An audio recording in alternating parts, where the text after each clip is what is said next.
Hello guys, ganito lang pag receive ng reward guys. Pindot mo yung reward. Tapos hintayin natin. Ayan guys, yung aking mga reward.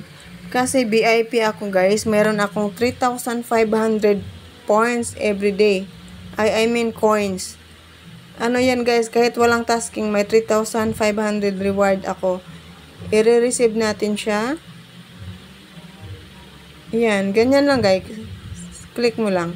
Then, itong join party 1 hour is 800. Receive din natin. Tapos, itong yung isa guys, yung join party for 2 hours, dahil 5,000 per hour na ako susulo live, meron akong join party live na 800. Dalawang 800 guys ang i-receive ko. Tapos dalawang 5,000 points. So guys, dito pa lang sa points at saka sa sa reward, panalo ka na pag nasa ka na. Nasa level 11. So, ganyan lang guys. Tsaga lang sa umpisa.